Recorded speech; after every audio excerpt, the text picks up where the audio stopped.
आज times of India के अंदर इंडिया के रिक्शा वाले मंत्री राजनाथ सिंह साहब का ये बयान छपा है कि पाकिस्तान को अंधेरे में उजाला दिखाया। वो एक जगह पर कहीं पर गए हुए थे, सिपाहियों से बात कर रहे थे सोल्जर्स के साथ, तो वहाँ पर उन्होंने लंबी लंबी छोड़ी कि हमने ये कर दिया वो कर दिया। अब ये जो तमाम इनकी बड़के हैं ना, वो बड़के लोकल ऑडियंस के लिए तो चले, अंधभक्तों के लिए ठीक है, लेकिन इंटरनेशनल जो मीडिया है वो क्लियरली ये रिपोर्ट कर रहा है कि इंडिया ज़बरदस्त हो चुका है और पाकिस्तान को मिलिटरली एज हासिल हुआ है इंडिया के ऊपर। द इकोनॉमिस्ट दुनिया के सबसे बड़े न्यूज़ आउटलेट्स में से एक शुमार होता है। इन्होंने अपनी स्टोरी में लिखा है कि Chinese weapons gave Pakistan a new edge against India. America and its allies are now scrambling for details. New edge, मित्रों, एज का क्या मतलब होता है? पाकिस्तान आगे निकल चुका है इंडिया से। कन्वेंशनल वॉर की बात हो रही है।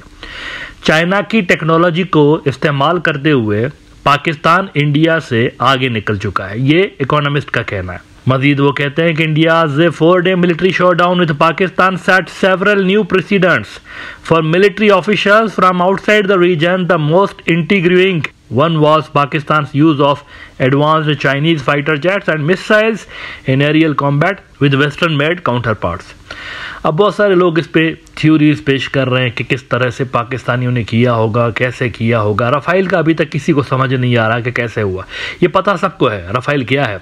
ये जरा तस्वीर देखिए, ये चाइनीज ने अपने जो J-10C है ना, उनके ऊपर ये टैटूज लगाए तमाम जहाज़ों के ऊपर। आप देख सकते हैं इसमें 5 जहाज़ों का उन्होंने निशान बनाया हुआ है, 5 जो इंडिया के गिरे थे एक ही दिन के अंदर, और छठा जो है इजराइल का हेरॉन ड्रोन है।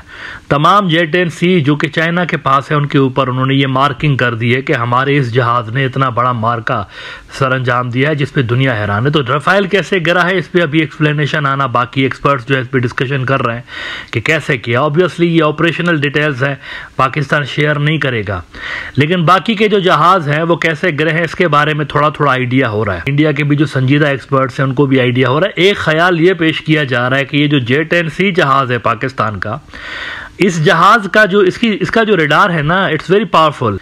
उसकी रेंज इसके रेडार से कम है, यानी रेडार काफी ज्यादा आगे देख सकता है, और जो मिसाइल है इसका उसकी रेंज उससे कम है। इसका मतलब यह है कि दूर से ही पाकिस्तानी जो पायलट्स हैं वो इन जहाज़ों को देख रहे थे, इंडिया के जहाज़ों को, और जो ही ये रेंज में आए उनको शूट डाउन किया गया। रफाइल के हवाले से फिलहाल मैं कह नहीं सकता हूं कि कैसे हुआ है, लेकिन बाकी जहाज़ों के बारे में एक्सपर्ट्स का ये ख्याल है कि पायलट की महारत और जहाज़ के अंदर ये जो कैपेबिलिटीज़ हैं, रेडार उसका और PL-15 मिसाइल्स, उन्होंने ये कारनामा किया है। अब देखिए, नरेंद्र मोदी साहब की जो सरकार है वो पैनिक में है और अपने मीडिया आउटलेट्स के ऊपर उनकी मुकम्मल यानी उनकी है ना ग्रिप है। अच्छा, हद तो यहाँ तक हो गई कि अब से कुछ हफ्ते पहले तक भी इंडिया के न्यूट्रल और संजीदा समझे जाने वाले जो एनालिस्ट हैं, जैसे धौरव राठी है, यानी वो भी लगे हुए मोदी की जबान बोलने में। इस जंग ने बहुत सारों को एक्सपोज किया है। तो अपने वालों के ऊपर तो ये मुंह पे ताले शाले लगा सकते हैं, लेकिन इंटरनेशनल मीडिया का क्या करिए? इकोनॉमिस्ट जो है उनके ऊपर तो मोदी का कंट्रोल नहीं है, और नैरेटिव जो है इंटरनेशनल नैरेटिव ये लोग बनाते हैं। अर्नब गोस्वामी इंटरनेशनल नैरेटिव नहीं बनाता, सुधीर चरसी नहीं बनाता, ये लोग बनाते हैं आलमी जो न्यूज़ आउटलेट्स हैं।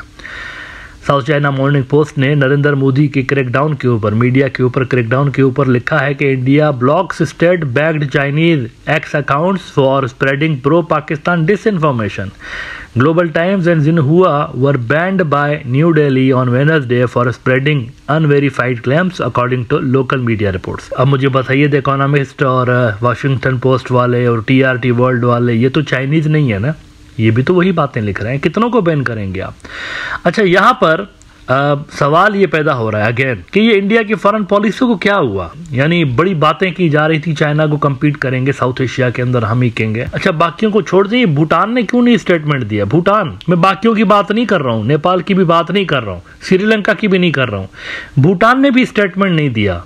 ये तो कहते हैं ना इंडिया के साथ खड़े, वो भी नहीं किया, भूटान ने भी नहीं दिया।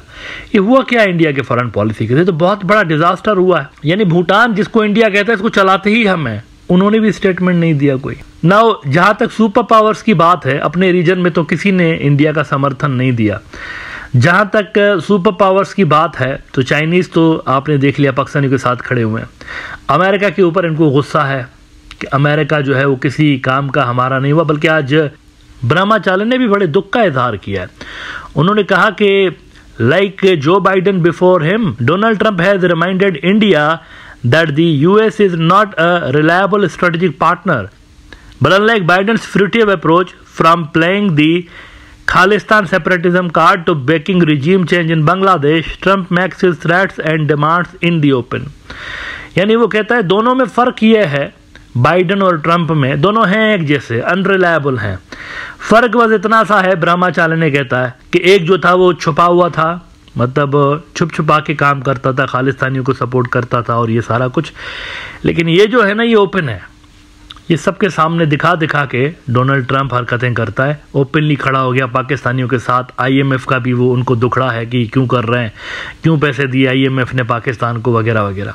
तो ये दो सुपर पावर्स तो ये हो गए। और तीसरा जो मेजर सुपर पावर है दुनिया का, रशिया, उसके हवाले से भी बड़े क्वेश्चंस इंडिया के ऊपर रेज हो रहे हैं कि आपने क्या झक मारी है, रशिया के साथ आपके ताल्लुकात ये थे, इसके सहारे पे पाकिस्तान से जंग लड़ने के सपने देख रहे थे आप, वो भी न्यूट्रल होके तो हाथ खड़े करके बैठ गया वहां पर कि भाई मेरा इसमें कोई अमल दखल नहीं है, आप जाने और पाकिस्तानी जाने। इंडियन मीडिया इस पर भी लिख रहा है कि रशिया कहाँ था।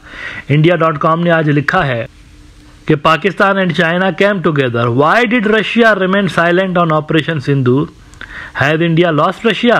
क्वेश्चन पूछ रहे हैं, क्या हमने खो दिया है रशिया को। अच्छा, ऐसा पता है क्यों बोल रहे हैं, क्योंकि हथियार तो छोड़ दीजिए, रशिया ने कमेंट भी नहीं किया, वो भी मुनासिब नहीं समझा कि पाकिस्तान के खिलाफ कोई एक हाथ कमेंट कर दे, कुछ तो बोल दे, पुतिन बोल दे या उनका फॉरेन मिनिस्टर बोल दे, कमेंट भी नहीं आया, वहां से कमेंट नहीं आया। कहते हैं Russia did not comment on Pakistan terrorist network while India conducted its operation Sindoor on the terror attacks in Pakistan. Russia का स्टांस क्या था इस पे, वो कहता है media reports have it that Russia neither supported nor opposed India's Operation Sindoor. More surprisingly, Russia also did not comment on Pakistan's terrorist network while India conducted its Operation Sindoor on the terrorist attacks in Pakistan. We appeal to all parties to exercise restraint and advise to give priority to dialogue for regional stability, Russian Foreign Ministry's brief said. Readers must note that the relationship between India and Russia has not only been strategic, however, The strategic situation after the Ukraine war has changed a lot. ये झूठ बोल रहे हैं, गलत बात है, ऐसा नहीं है। ये यूक्रेन रशिया वॉर से पहले ही मामलात स्टार्ट हो चुके थे, ये नरेंद्र मोदी ने ख़राब किए हैं।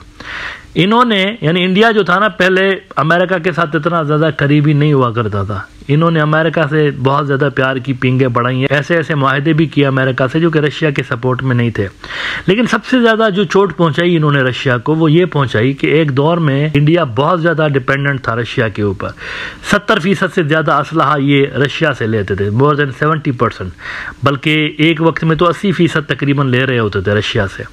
नरेंद्र मोदी ने पता है क्या किया, किस वजह से रशिया से न्यूट्रल हो गए।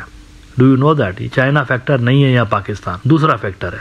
और वो फैक्टर ये है कि नरेंद्र मोदी ने रशिया से परचेज किए जाने वाले जो हथियार हैं ना, वो कम कर दिए ओवर द ईयर्स, तेज़ी के साथ ये कम करते गए हैं। और इस वक्त जो ताज़ा तरीन डेटा आ रही है वो ये बता रही है कि 50% से भी कम अब इंडिया के जो हथियार हैं वो रशिया से आते हैं। पहले 80% आते थे, अब 50% से भी कम आ रहे हैं। अब इसका मतलब ये नहीं कि कोई मेक इन इंडिया के तहत इंडिया अपने जहाज बना रहा है, अपने फाइटर जेट्स बना रहा है, अपने मिसाइल बना रहा है, ऐसा नहीं है। इसका रीज़न ये है असल में कि इन्होंने इजराइल से परचेजिंग बढ़ा दी है, फ्रांस से और इजराइल से बढ़ा दी है, रशिया से कम कर दिया। यानी रशिया वाला जो शेयर है वो दे दिया इन्होंने इजराइल को।